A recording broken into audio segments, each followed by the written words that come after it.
So welcome back दोस्तों। तो अब हम इस वीडियो में जानेंगे मुगल और मराठा के बीच में एक युद्ध हुआ था, उसके बारे में जानेंगे। 1680 में यह युद्ध शिवाजी और औरंगजेब के वंशजों के बीच में हुआ था।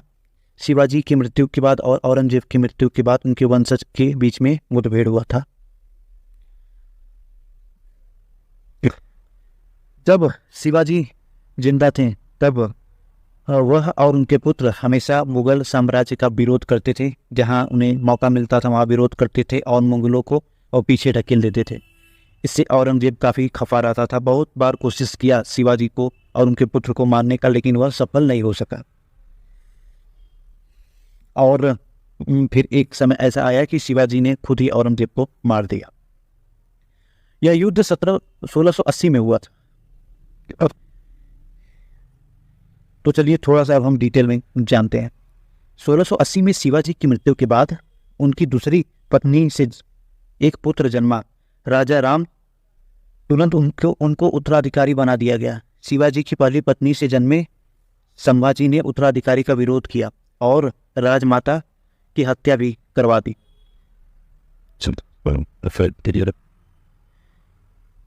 राजा राम के उत्तराधिकारी के पक्ष में वफादार दरबारियों की भी हत्या करवा दी और राजा राम को अगले 8 वर्षों के लिए कारावास में भी ढकेल दिया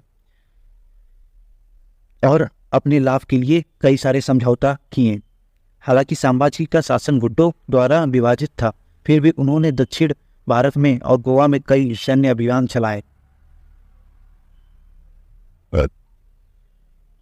1681 में मुगल साम्राज्य औरंगजेब के बेटे राजकुमार अकबर ने संभाजी से संपर्क किया,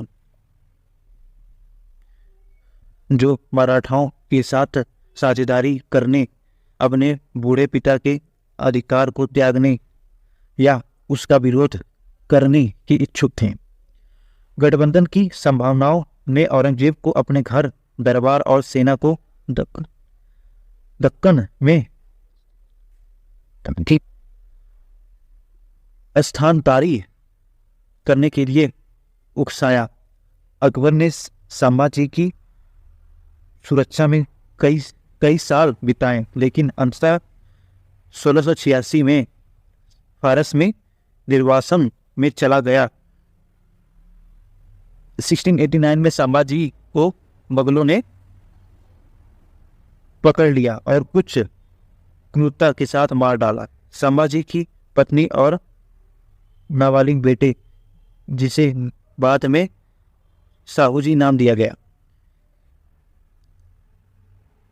मुगल शिविर में ले जाया गया और राजा राम, जो अब व्यस्त था, शासक के रूप में फिर से स्थापित किया गया।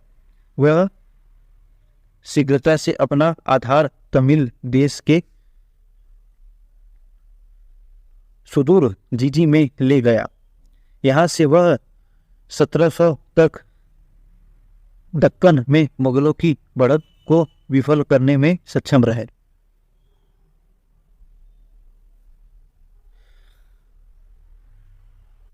सन 1707 में बादशाह औरंगजेब की मृत्यु हो गई और यह समय ऐसा था कि मुगलों ने दक्कन पर पूरा कब्जा कर लिया था, लेकिन मराठाओं ने उनके किलों में से कीमती सामान सब ले लिए थे, जिन्होंने इसके बाद स्वतंत्र रूप से संचालित रोविक बैग में मुगल क्षेत्र पर छापा मारा। संभाजी के बेटे साहू, जिनका पालन पोषण मुगल दरबार में हुआ था, को 1719 में मुगलों के लिए 15,000 सैनिकों की एक टुकड़ी बनाए रखने के बदले में 6 दक्कन प्राप्तों पर 14 राज्यों का 25% और सरदेशमुखी का अधिकार प्राप्त हुआ।